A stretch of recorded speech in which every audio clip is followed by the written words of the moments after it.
Hi, my name is Erin. I write a blog called daisiesandbruises.com on the art of living with depression. I'm 27 and I live in London, Ontario, and I've been dealing with mental illness my whole life.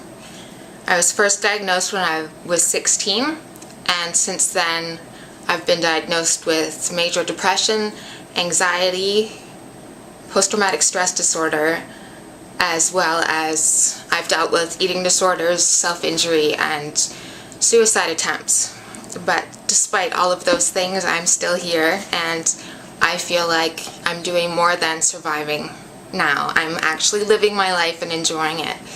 And so I'm very pleased and honored to be able to speak to you today. And I firmly believe in spreading awareness, erasing stigma, and talking about mental illness and making it common conversation. It may make people uncomfortable, but it doesn't mean it's not there. We need to talk about it. We need to share our stories. And so that's what I'm going to do here today. I'm going to read you one of my blog posts that I wrote last month. And I hope you enjoy it.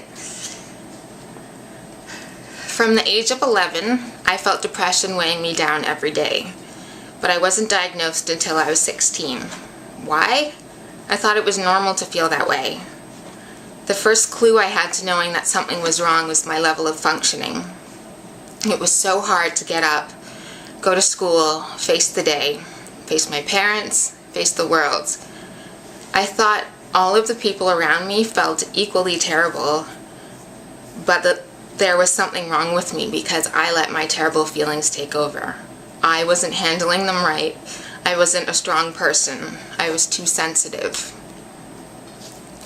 Looking back, I know that those feelings weren't normal. They were a sign that there was something wrong in my life and in my brain chemistry. Being diagnosed with depression earlier might have helped me feel less alone, but it wouldn't have eased the pain much.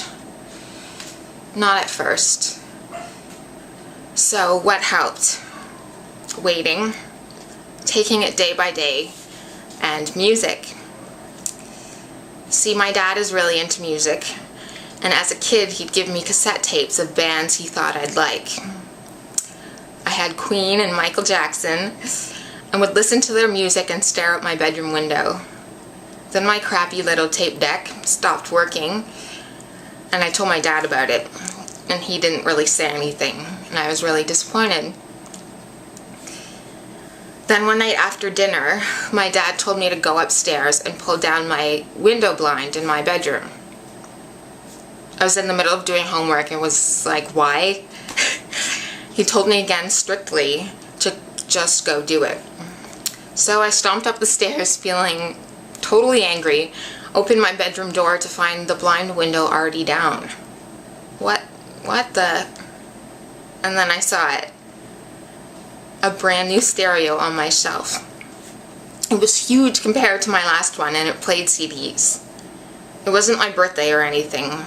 It was November, so nothing special was going on that would warrant presents. But there it was, and that changed everything for me.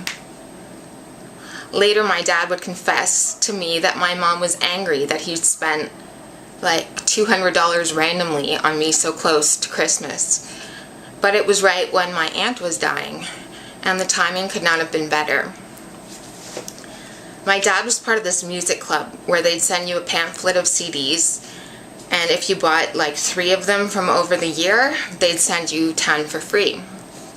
So my dad would let me pick out bands I'd heard of or whose cover art I liked, and he would give those free CDs to me. And so, with all the pain I was dealing with at that time, REM got me through.